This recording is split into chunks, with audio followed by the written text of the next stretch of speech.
నమస్తే, welcome to 1TV news. ముందుగా bulletin లో హెడ్లైన్స్ చూద్దాం.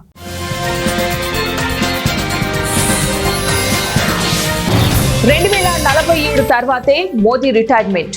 రాబోయే అనేక ఎన్నికల వరకు ప్రధాన పదవి ఖాళీ ఉండదు. కేంద్ర మంత్రి రాజ్నాథ్ సింగ్.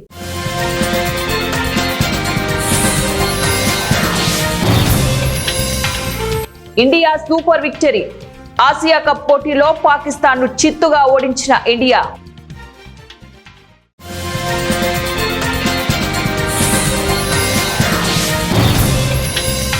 ప్రేక్షకులకు ఇచ్చిన బలంతోనే రాజకీయాల్లో పోరాడుతున్న పవన్ కళ్యాణ్.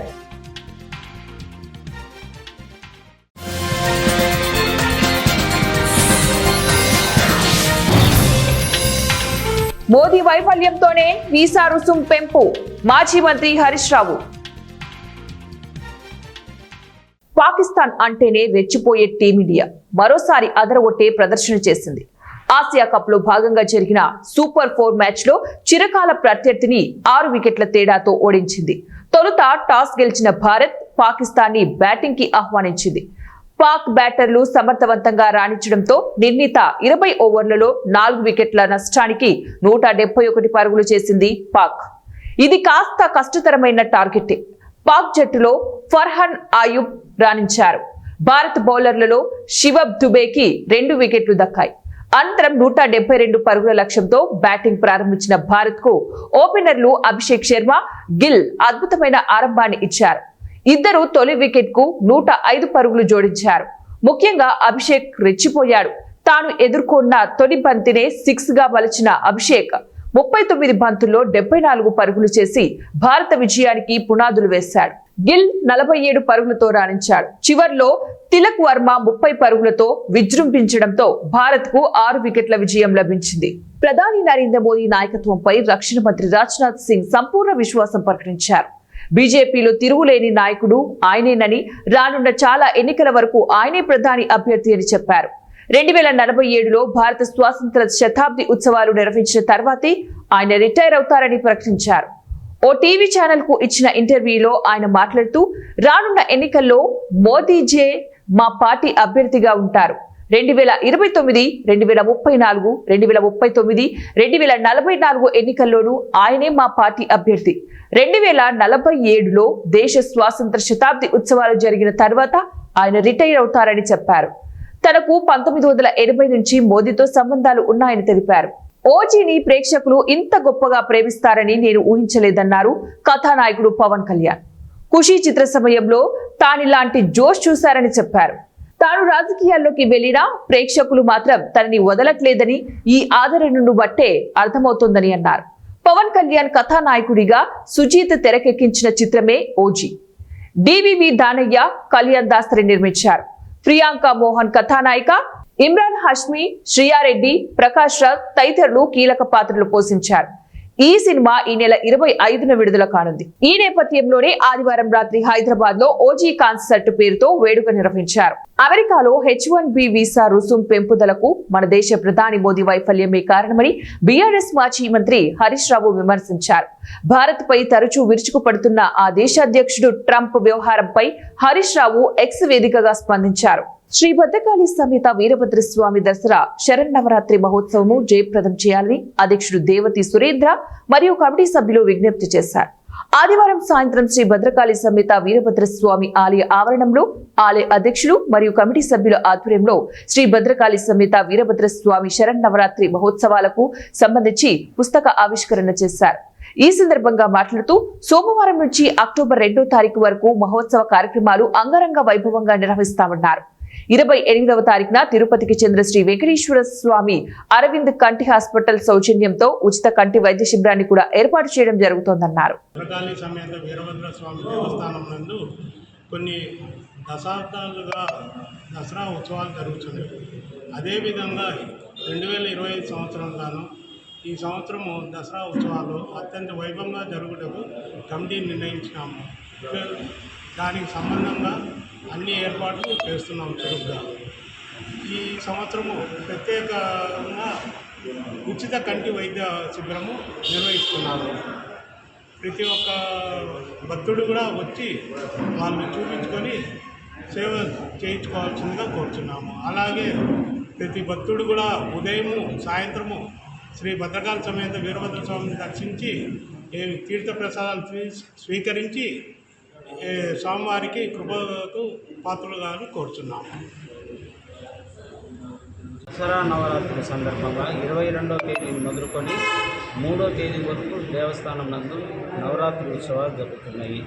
భక్తులందరూ విరివిగా ఇచ్చేసి దేవుడు కృపకు ప్రార్థనవుతుందని ప్రార్థిస్తున్నాము.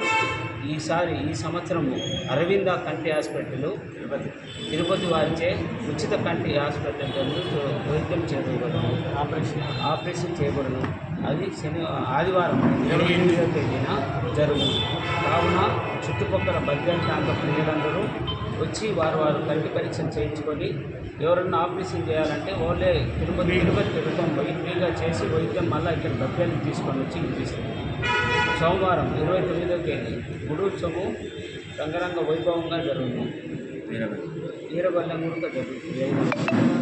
అట్నే 2వ తేదీ గ్రామోత్సవం కలదు. దాని బట్టి ప్రత్యేకమైన ప్రోగ్రాం కలదు. ప్రకాశం జిల్లా అర్ధవీడు నల్లమల అటవీ ప్రాంతంలో కురుస్తున్న భారీ వర్షాల కారణంగా జంపలేరు వాగు ఉధృతంగా ప్రవహిస్తోంది. దీంతో అర్ధవీడు మండలంలోని శంకరాపురం, పెద్ద కందుబూరు, చింతమల్లెలపాడు, అచ్చంపేట, అయ్యవారిపల్లి, బొల్లుపల్లి గ్రామాలకు రాకపోకలు నిలిచిపోయాయి. అధికారులు అప్రమత్తమై వాగు వద్ద గస్తీని ఏర్పాటు చేశారు. ప్రజలు ఉధృతంగా ప్రవహిస్తున్న వాగును దాటవద్దని, అలాగే పాఠశాలలు సెలవుల కారణంగా పిల్లలను వాగులు, వంకలు, చెరువుల వద్దకు వెళ్లకుండా తల్లిదండ్రులు అప్రమత్తంగా ఉండాలని అధికారులు విజ్ఞప్తి చేశారు.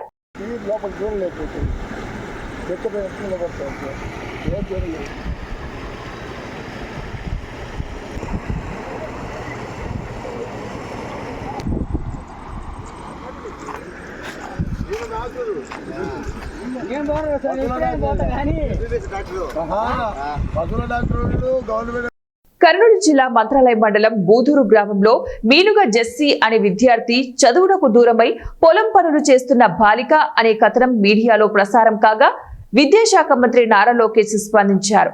మంత్రి నారా లోకేష్ ఆదేశాలతో డిఈఓ శ్యాముల్ పాల్, టీడీపీ నాయకులు రామకృష్ణారెడ్డి బాలికను చిలకలదూడ కస్తూరిబా స్కూల్లో చేర్పించారు. మంత్రాలయం మండలం బూదూరు గ్రామానికి చెందిన సంతోషమ్మ కుమారులకు ఒక కుమారుడు, 2 కుమార్తెలు. జెస్సీ బాలిక బూదూరు గ్రామంలో ఎలిమెంటరీ స్కూల్లో 5వ తరగతి పూర్తి చేసింది. వీరిది బీద కుటుంబం కావడంతో కస్తూరిబా స్కూల్ హాస్టల్లో సీటు రాకపోవడంతో ఉన్నత అధికారులను ఆశ్రయించిన ప్రయోజనం కలగలేదు.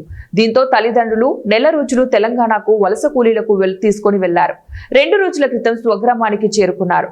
జెస్సీ విద్యార్థి పొలం పనులు చేస్తున్న విషయం వార్తాపత్రికల మీడియాలో కథనాలు రావడంతో విద్యాశాఖ మంత్రి నారా లోకేష్ స్పందించారు. మంత్రి లోకేష్ ఆదేశాలతో జిల్లా యంత్రాంగంలో కదలిక వచ్చి బాలికను కస్తూరిబా పాఠశాలలో చేర్పించారు. 2 కూతుర్లు, చిన్న పాప ఇదే ఊర్లో 4వ తరగతి చదువుతుంది సార్. పిల్లోడు ఎస్సీ హాస్టల్లో 7వ తరగతి చదువుతారు సార్. ఏమంటే పెద్ద పాపకి 5 పూర్తి అయిపోయింది సార్. పాపకి సీట్ లేకపోయా, మేము ఏమి ఇట్లా అయిపోయి సీట్ లేదని కలిసి 3 నెలల వరకు వెయిట్ చేసి కలెక్టర్ ఆఫీస్ మట్టమని తిరిగినాము.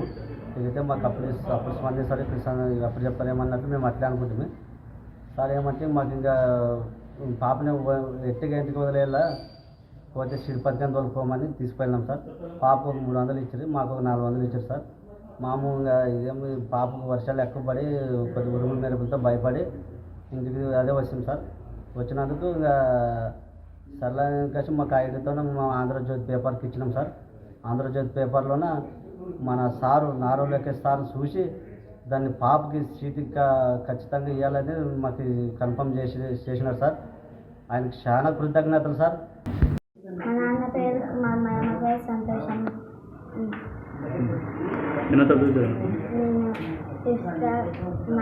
నేను 5th కాలేజ్ చదివాను. నాకు 6th క్లాస్ సీట్ రాలేదు. నేను పత్తి పొలానికి మా నాన్నకి మా అన్నకి పోయాను. నాకు 2 వందలు ఇస్తుంది. మా నాన్న మా అమ్మకి 4 వందలు ఇస్తుంది. ఆంధ్రజ్యోతి పేపర్కి మా లోకేష్ సార్కి నాకు కృతజ్ఞతలు. తెలంగాణ సంస్కృతి సంప్రదాయాలకు ప్రతీక, తెలంగాణకే ప్రత్యేకమైన పూల పండుగ తెలంగాణలోని ప్రతి ఆడపడుచును ఎప్పుడెప్పుడా అని ఎదురు చూసే బతుకమ్మ పండుగ హయత్ నగర్ డివిజన్ గ్రీన్వుడ్ కాలనీలో ఘనంగా నిర్వహించారు. ఈ వేడుకల్లో మహిళలు పెద్ద ఎత్తున పాల్గొని ఆటపాటలతో బతుకమ్మ ఆడుతూ ఆనందంగా గడిపారు. మహిళలు రంగురంగుల పూలతో బతుకమ్మలను పేర్చి సాంప్రదాయబద్ధంగా ఆటపాటలతో ఘనంగా జరుపుకున్నారు. ఈ సందర్భంగా మహిళలు మాట్లాడుతూ తెలంగాణ ప్రభుత్వం ఏర్పడ్డ తర్వాత బతుకమ్మ పండుగకు ఆదరణ పెరిగిందన్నారు. ఎలాంటి కుల మతాలు లేకుండా ఎలాంటి తారతమ్యం లేకుండా జరుపుకునేదే బతుకమ్మ పండుగ అని అన్నారు. తెలంగాణ సంస్కృతి సంప్రదాయాలను మర్చిపోకుండా భావితరాలకు బతుకమ్మ పండుగ విశిష్టత తెలుసుకొని ముందుకు వెళ్లాలన్నారు. చాలా ఘనంగా నిర్వహించడం జరుగుతుంది. ఇంత వర్షంలో కూడా మహిళలు మా యొక్క గ్రీన్వుడ్ కాలనీ మహిళలందరూ ఈ యొక్క మహిళా మనులు ఇక్కడ కార్యక్రమంలో మంచి నిమగ్నమై ఈ యొక్క బతుకమ్మ పండుగను విజయవంతంగా నిర్వహించడం జరుగుతుంది. బతుకమ్మ పండుగ అనేది వచ్చే జనరేషన్కు మామూలుగా పిల్లలకు అందరికీ ఎవరికి తెలియదు కాబట్టి ప్రతి సాంప్రదాయాలు ఎట్లా ఉంటాయో మహిళలందరూ కూడా ఇక్కడ వచ్చి వాళ్ళు ఐక్యతతో ఉండి ఈ యొక్క పండుగ విశేషాన్ని వాళ్ళు చెప్పడం ద్వారా భావితరాలకు కూడా పిల్లలకు కూడా ప్రతి విషయం తెలిసి వాళ్ళకు కూడా కావాల్సిన పరిస్థితి వచ్చింది. ఎందుకంటే ఈ డిజిటల్ కమ్యూనికేషన్ వచ్చిన తర్వాత పిల్లలకు ఫోన్లు మొబైల్ వచ్చింది. ఈ సాంప్రదాయాలు పాటలు ఈ సంస్కృతి ఎట్లా ఎవరితో ఎలా మాట్లాడాలి ఇదే అనేది తెలియకుండా ఉన్నది. కాబట్టి ఇలాంటి పండుగలు వచ్చి ఈ యొక్క సాంప్రదాయాన్ని మన సాంప్రదాయాన్ని సంస్కృతిని ముందుకు తీసుకోవాల్సిన అవసరం ఉంది. కాబట్టి మా కాలనీ మహిళలు అందరూ ఈ యొక్క కార్యక్రమంలో ప్రతి సంవత్సరము ఎంగిలి పువ్వు రోజు తర్వాత సద్దుల బతుకమ్మ అని రెండు వస్తాయి. రెండింటి కూడా మంచి పార్టిసిపేట్ చేసి మంచి ఆటపాటలతోని అలరిస్తారు. అందులో పిల్లలు కూడా చాలా ఇష్టంగా అందరూ కూడా ఈ యొక్క కార్యక్రమంలో పాల్గొని మంచి కార్యక్రమాన్ని విజయవంతం చేస్తారు. వర్షం వచ్చినా కానీ వర్షం వచ్చేంత వరకు కూడా వెయిట్ చేసి వర్షం తర్వాత కూడా వచ్చి లోపల కొద్దిగా మాకు ఇబ్బంది ఉన్నా కానీ సీసీ రోడ్ మీద ఏర్పాటు చేసి ఈ యొక్క కార్యక్రమం విజయవంతంగా వాళ్ళు వచ్చి మంచి సక్సెస్గా విజయవంతంగా నిర్వహించడం జరుగుతుంది. ఈరోజు ఎంగిలిపు బతుకమ్మ పండుగ సందర్భంగా అందరికీ మా యొక్క కాలనీ ఎంగిలిపు బతుకమ్మ చేసుకోవడానికి అందరం ఇక్కడ ఒక దగ్గరకు వచ్చాము.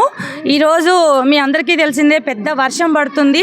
అయినా సరే మేము అది ప్రతి సంవత్సరం చేసుకునే విధంగానే వర్షంలో కూడా వచ్చి మేమందరం ఇక్కడ ఆడుతున్నాము.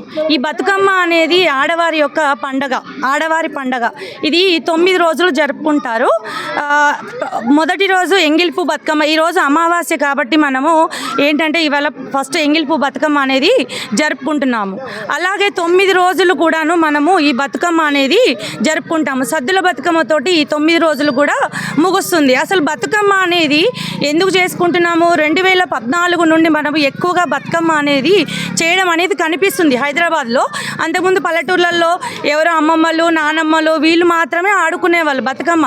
ఇది మన సాంప్రదాయం, పురాతన కాలం నుండి కూడా మనకు వస్తున్న సాంప్రదాయం బతుకమ్మ అనేది. కానీ ఏంటంటే అది మరుగున పడిపోయింది. ఎవ్వరు కూడా ఆడటం మానేశారనమాట. అందరూ సిటీలోకి రావడము, పల్లెటూళ్ళు వదిలిపెట్టడము, సిటీకి వచ్చిన తర్వాత వాళ్ళ బిజీ లైఫ్లో మునిగిపోవడము, బతుకమ్మ అనేది మర్చిపోయారు పూర్తిగా. కానీ తెలంగాణ గవర్నమెంట్ వచ్చిన తర్వాత ఎలా ఉందంటే అన్ని పండుగల్ని ముందుకు తీసుకొస్తున్నారు. అలాగే మన బతుకమ్మను కూడా 2014లో తెలంగాణ రాష్ట్రం ఏర్పడిన తర్వాత మన బతుకమ్మ అనేది బాగా ఫేమస్ అయిందనమాట. సిటీలో కూడా ప్రతి ఒక్కరూ కూడా ఆడడం మొదలుపెట్టారనమాట. చిన్న పెద్ద ఉన్నవాళ్ళు లేని వాళ్ళు అందరూ కూడా ఈ బతుకమ్మను ఎంతో సంతోషంగా సెలబ్రేట్ చేసుకుంటున్నారు. ఈ బతుకమ్మకి అసలు ఎందుకు జరుపుకోవాలనేది అనుకుంటే ఆలోచిస్తే ఒకవైపు పురాణ గాథల్లో ఉన్న స్టోరీలు పక్కన పెడితే మనము ప్రకృతికి ఇచ్చే గౌరవం అన్నమాట. ఈ బతుకమ్మ అనేది పూలకి ఇచ్చే గౌరవం అంటాము మనము, లేకపోతే గౌరీదేవికి ఇచ్చే గౌరవం అంటాము. బతుకమ్మ అంటే మనకి అసలు అర్థం ఏంటి? బతుకమ్మ ఆడుతున్నాము కానీ అర్థం ఏంటి అంటే ఎవరికి కూడా అంత ఆలోచన రాదు. బతుకు అంటే మనము మన జీవనం అన్నమాట, జీవించడం అన్నమాట. మన జీవితం సరిగా ఉండాలి, మనం ఆనందంగా ఉండాలి అని చెప్పేసి మనము గౌరీమాతకి మనము ప్రార్థన చేసుకుంటూ ఈ బతుకమ్మ అనేది జరుపుకుంటాం అన్నమాట. ఇదేంటంటే ముఖ్యంగా ఇప్పుడున్న దాని ప్రకారం ఏంటంటే మహిళలకు ఐక్యత, సమభావం అన్నమాట. అంటే ఉన్నవాళ్ళు లేని వాళ్ళు అందరము కూడా ఇక్కడికి వచ్చి ఆడుకుంటాం అన్నమాట. దీంట్లో ఏమర్థమవుతుందంటే ఇక్కడ లేని వాళ్ళు ఉన్నవాళ్ళు అనేది భేదము తారతమ్యాలు ఏమీ ఉండమన్నమాట. బతుకమ్మ ఇప్పుడు ఇది 17 సంవత్సరాల నుంచి బతుకమ్మ సెలబ్రేట్ చేసుకుంటున్నామండి. ప్రతి ఒక్కరు ఎంతో ఆనందంగా ఐక్యంగా ఈ పండుగ. మేడ్చల్ జిల్లా కాప్రా సర్కిల్ పరిధిలోని ఆనందనగర్ వెల్ఫేర్ అసోసియేషన్ ప్లేగ్రౌండ్ లో తిరుపాల్ నగర్ పోచమ్మ ముత్యాలమ్మ దేవాలయం ప్రాంగణంలో మహిళలు తంగేడు గునుగు, బంతిపూలు, రంగురంగుల పూలతో పేర్చిన బతుకమ్మలను వైభవంగా అలంకరించారు. బతుకమ్మ ఆట మొదలుపెట్టిన కొద్దిసేపటికే ఎడతెరిపి లేకుండా కురిసిన కుండపోత వర్షానికి లెక్క చేయకుండా వందల సంఖ్యలో మహిళలు, యువతులు బతుకమ్మ పాటలు పాడుతూ ఆడుతూ ఎంగిలి పూల బతుకమ్మ పండుగ సంబరాలతో బతుకమ్మ పండుగకు స్వాగతం పలికారు. ఈ సందర్భంగా వారు మాట్లాడుతూ 9 రోజులు గౌరమ్మను పూలతో పూజిస్తామని, సద్దుల బతుకమ్మ పండుగ సంబరాలతో ముగుస్తాయన్నారు.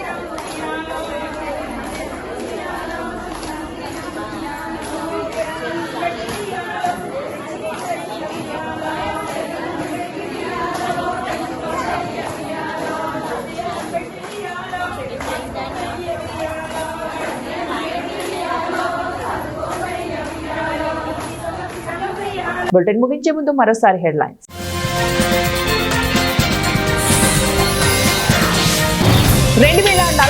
తర్వాతే మోదీ రిటైర్మెంట్. రాబోయే అనేక ఎన్నికల వరకు ప్రధాన పదవి ఖాళీ ఉండదు. కేంద్ర మంత్రి రాజ్నాథ్ సింగ్.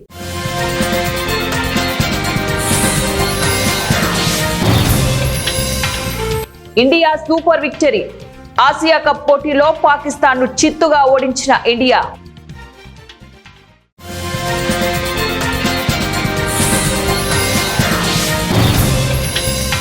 ప్రేక్షకులకు ఇచ్చిన బలంతోనే రాజకీయాల్లో పోరాడుతున్న పవన్ కళ్యాణ్.